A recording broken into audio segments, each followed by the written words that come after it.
The story of Elaine Harwood begins with a mystery that would haunt the small town of Pine Creek, Oregon, for nearly 3 decades. Before we dive into this chilling tale of disappearance and discovery, I want to thank you for watching. Let me know in the comments where you're watching from and if you've ever heard of a case like this one before. It was September 14th, 1996, Elaine Harwood's 54th birthday. A widow of just 2 years, Elaine had finally begun to rebuild her life after losing her husband Robert to a sudden heart attack. Her children, Michael and Jennifer, had planned a small celebration at her lakeside home that evening. When they arrived with cake and presents, the front door was unlocked, lights were on, and a kettle was whistling on the stove. But Elaine was nowhere to be found. Her purse, keys, and jacket remained in their usual places. Her car sat in the driveway. The only things missing were Elaine herself, and, as her daughter would later notice, her wedding ring, the one possession she had sworn never to take off after Robert's death. The disappearance made little sense. Elaine had no enemies, no financial troubles, no signs of depression. She had called Jennifer just hours earlier, sounding cheerful about their evening plans. The community of Pine Creek rallied around the family, organizing search parties that combed the dense forests surrounding Lake Mercer. Days turned to weeks, weeks to months, and eventually Elaine Harwood became another cold case in the sheriff's files. A local mystery that generated theories but no answers. Until March 2024, when a young couple renovating an abandoned hunting cabin in the mountains, some 30 miles from Elaine's home, made a disturbing discovery in the fireplace. Buried beneath decades of ash and debris was a wedding ring with an inscription still legible.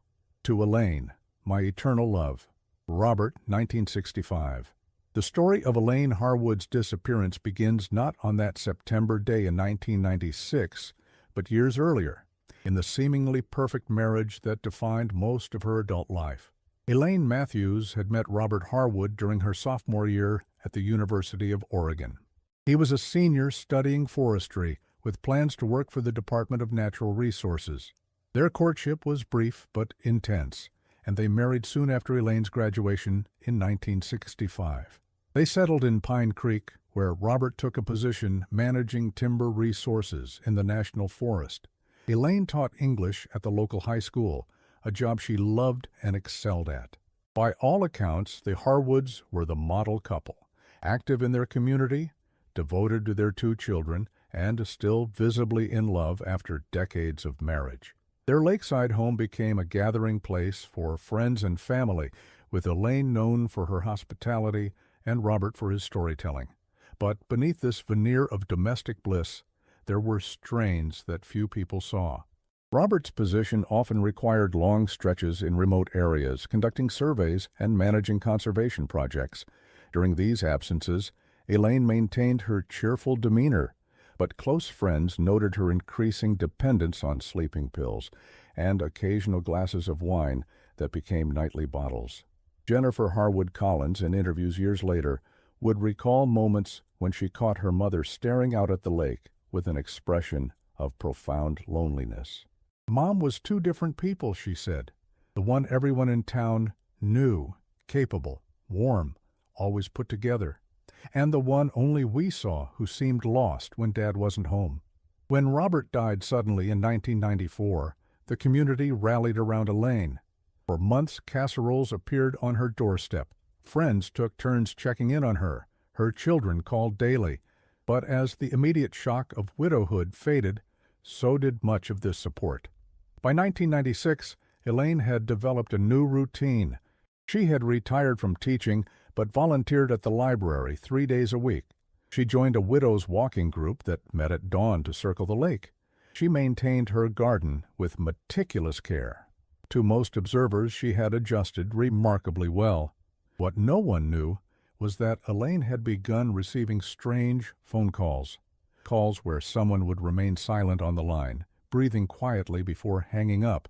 Calls she mentioned only once to her neighbor, Marion Caldwell, dismissing them as probably just kids playing pranks. She never told her children about them at all. September 14, 1996, began as an ordinary day that would culminate in a modest birthday celebration. The last confirmed sighting of Elaine was at Hendricks's grocery at approximately 2:15 p.m., where she purchased tea, sugar, and a small bunch of yellow daisies, her favorite flowers. The cashier, Terry Hendricks, recalled that she seemed in good spirits, mentioning that her children were coming over that evening. Elaine then drove home, arriving around 2:30 p.m. according to her neighbor, who noticed her car pulling into the driveway. At 3:07 p.m., Elaine called her daughter Jennifer to confirm their plans for that evening. The call lasted 3 minutes. Jennifer would later tell investigators that nothing in her mother's voice or conversation indicated distress or concern. What happened in the next 2 hours remains the central mystery of the case. When Michael and Jennifer arrived separately at approximately 5:15 p.m., they found the house empty but showing signs of interrupted activity. A mug of freshly brewed tea sat on the kitchen counter, still warm. Elaine's reading glasses rested on an open book in the living room. The back door was unlocked, which was unusual. Elaine was fastidious about home security, a habit developed during Robert's frequent absences. The initial search revealed nothing obviously suspicious. No signs of struggle, no blood, no indication of forced entry. The only anomalies were the whistling kettle on the stove, suggesting a hasty departure, and the missing wedding ring, which Elaine kept on her finger at all times. Even when gardening, she wore garden gloves over it rather than remove it. The last person to speak with Elaine, besides Jennifer, was a wrong number caller at approximately 3:30 p.m.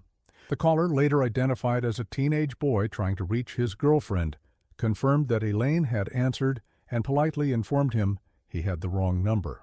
This established the last known time Elaine was definitely still at home, leaving a window of approximately 1 hour and 45 minutes during which she vanished. Sheriff Thomas Blackwood was notified of Elaine's disappearance at 7:43 p.m. after the family had searched the house, yard, and immediate neighborhood. Given Elaine's age, good standing in the community, and the unusual circumstances, Blackwood initiated search procedures immediately rather than waiting the customary 24 hours for missing adults. By dawn the next day, volunteer search teams were combing the woods around Lake Mercer. Divers checked the lake itself, though there was no particular reason to suspect Elaine had gone into the water. The search expanded to include all of Pine Creek and nearby hiking trails. Elaine's dental records and description were circulated to surrounding counties and entered into national databases. Several theories emerged in those early days.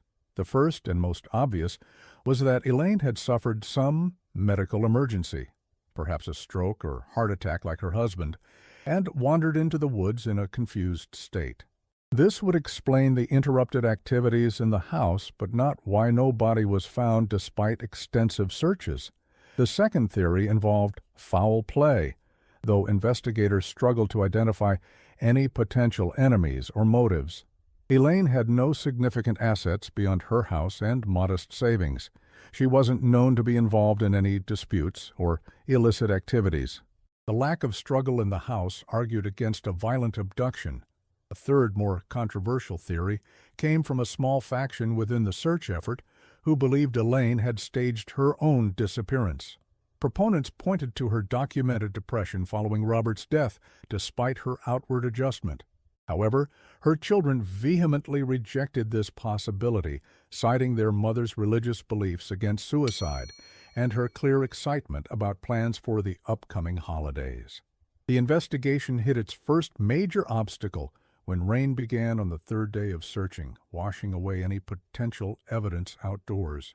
By the end of the first week, Sheriff Blackwood had to acknowledge publicly that they had no solid leads. The case remained active but increasingly hopeless as weeks passed without developments. One lead that was pursued and ultimately dismissed involved a series of burglaries in neighboring communities. The timing matched, but the burglars' pattern involved unoccupied vacation homes, not primary residences, and focused on electronics and cash rather than abductions. Nevertheless, when police apprehended the burglar 2 months later, they questioned him extensively about Elaine. He denied any knowledge of her, and no evidence connected him to Pine Creek on the day she vanished. By the one-year anniversary of Elaine's disappearance, the active investigation had been scaled back.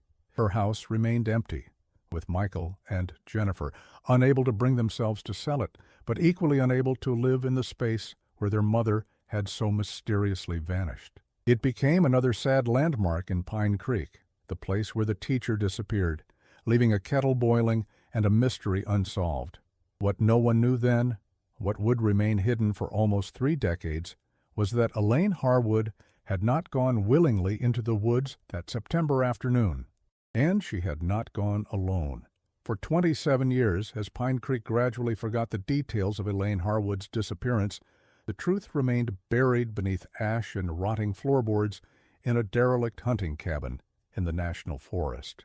A cabin that had once belonged to a Forest Service employee named Victor Mercer, who had worked closely with Robert Harwood for nearly 15 years. The truth that Elaine herself discovered that afternoon was far worse than the lonely emptiness of widowhood. In the hours after she spoke with her daughter, while preparing for their birthday gathering, Elaine had gone to her bedroom to retrieve something from her jewelry box, perhaps earrings to match her favorite blue dress. There she found an envelope that had been slipped beneath her jewelry case. Inside was a single Polaroid photograph of her husband Robert, dated July 1994, 1 month after his supposed death. In the image, he sat at a table in what appeared to be a rustic cabin, alongside a woman Elaine recognized as Catherine Mercer, Victor's wife. On the back, written in what was unmistakably Robert's handwriting, were the words, "I'm sorry. I had no choice. For Elaine, the world stopped." The husband she had mourned, whose death certificate cited a massive coronary on a remote trail during a routine survey, was alive. The grief she had endured, the loneliness she had fought through, the entire narrative of her life as a widow, all of it was based on a lie. In her shock, she did something that would seal her fate.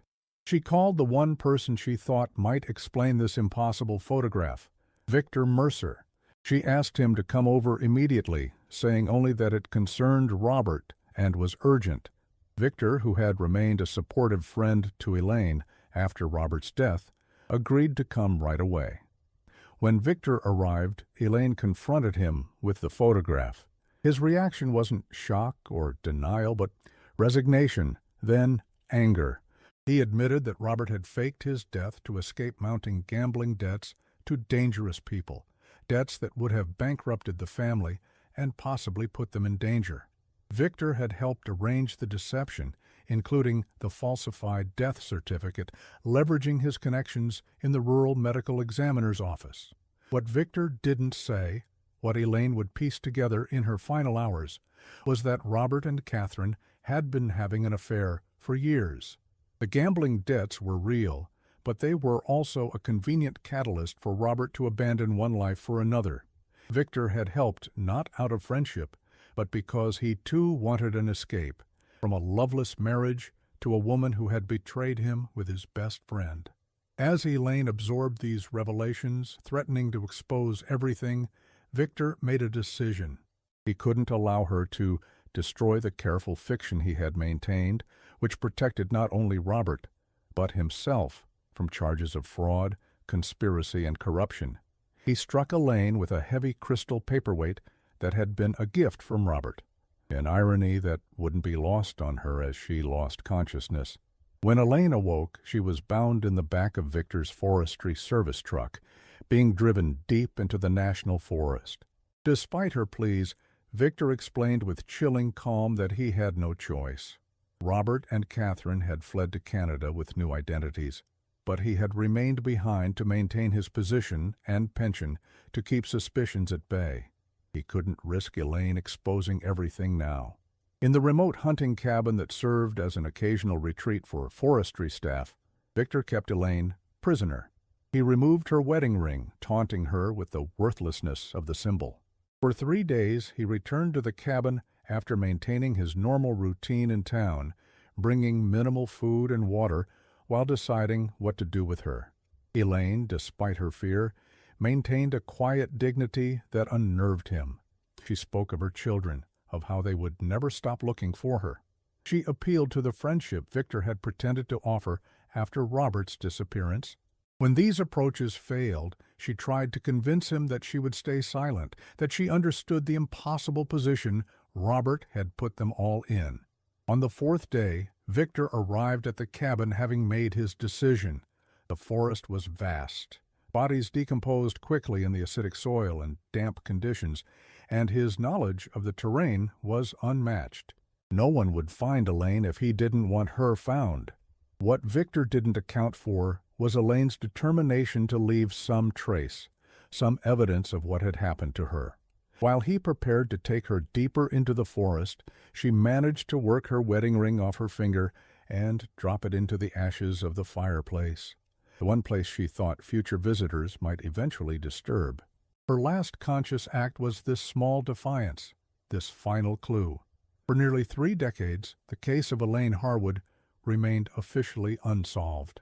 Sheriff Blackwood retired in 2005, telling colleagues that his biggest regret was never finding Elaine. Michael Harwood eventually moved to Seattle, building a successful software company, but maintaining a standing reward for information about his mother. Jennifer Harwood Collins stayed closer to home, raising her children in Eugene and making monthly visits to her mother's empty house, which she couldn't bring herself to sell. Victor Mercer retired from the Forestry Service in 2002 with full honors and benefits, maintaining his reputation as a dedicated public servant. He remained in Pine Creek, occasionally offering sympathetic comments about the Harwood tragedy when the topic arose, which happened less frequently as years passed. The hunting cabin, which was technically government property, fell into disuse and eventual abandonment as budget cuts eliminated many such remote facilities. In 2023, as part of a revitalization effort for outdoor tourism, Pine Creek began selling off unused government properties. Among them was the old hunting cabin, which, despite its dilapidated condition, attracted interest for its remote location and potential as a hiking destination. The property was purchased by a young couple from Portland, Melissa and Jason Chen, who planned to renovate it as both a personal retreat and a potential rental property.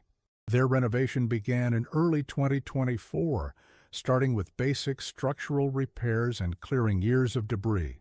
It was during the cleaning of the old stone fireplace, which Jason planned to restore to working condition, that they made their discovery.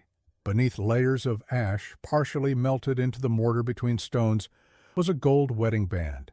Jason nearly discarded it as junk, but Melissa insisted on cleaning it. Under the bathroom tap, the inscription emerged, "To Elaine, my eternal love. Robert, 1965. Melissa, who had grown up in a town neighboring Pine Creek, vaguely recalled the story of the missing woman. A quick internet search confirmed her suspicions, and they contacted the Pine Creek Sheriff's Department immediately. Sheriff Diana Reyes, who had been a junior deputy when Elaine disappeared, recognized the significance instantly. The ring was bagged as evidence, and a forensic team was dispatched to the cabin. What they found beneath the rotting floorboards and behind a loose stone in the fireplace told the rest of the story. Elaine's diary, wrapped in plastic and hidden in the stone cavity, contained her final entries. In cramped, desperate handwriting, she had documented Victor's revelations about Robert, her abduction, and her fears for what would come next. The final entry included her plan to hide her ring and her hopes that someone would eventually find it and understand. More damning still were fibers and a small blood stain on the underside of floorboards that matched Elaine's DNA, extracted from hairbrushes her children had preserved in her untouched bedroom. The forensic evidence suggested a violent struggle had occurred in the cabin, though Elaine's body wasn't found on the property. Armed with this evidence, Sheriff Reyes ordered surveillance on Victor Mercer, now 82, and living in a well-appointed retirement community on the outskirts of Pine Creek. Before they could bring him in for questioning, however, an anonymous envelope arrived at the sheriff's office. Inside was a typed confession and a set of GPS coordinates. The confession, verified later as Victor's through handwriting analysis of the envelope, detailed everything: Robert's faked death, the affair with Catherine, Elaine's discovery of the truth, and her subsequent murder. The coordinates led investigators to a remote ravine some 15 miles from the cabin where cadaver dogs eventually located human remains, scattered by decades of animal activity and erosion.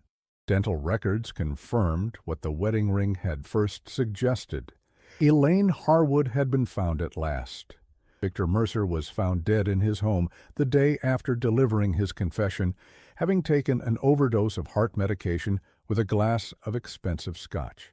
He had lived 28 years as a respected community member while keeping his terrible secret. In a final act of something like remorse, he had chosen to reveal the truth and face judgment in whatever came after death, rather than in a courtroom.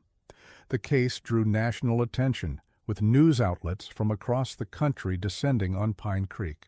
The story grew even more sensational when Canadian authorities, acting on information in Victor's confession, located Robert Harwood, living under the name Richard Hanson, in a suburb of Vancouver. Now 84, widowed, Catherine had died of cancer in 2015, and suffering from early-stage dementia, Robert was extradited to Oregon to face charges related to fraud, conspiracy, and as an accessory to Elaine's murder. In a cruel twist that some called justice, Robert's cognitive decline meant he often didn't understand why he was in custody. During moments of clarity, he expressed what appeared to be genuine shock and grief over Elaine's fate, insisting he had believed she would simply be told he had to disappear and would move on with her life. Whether this was true remorse or simply self-serving revision was impossible to determine. For Michael and Jennifer, the revelation of their father's betrayal was almost as devastating as finally knowing their mother's fate.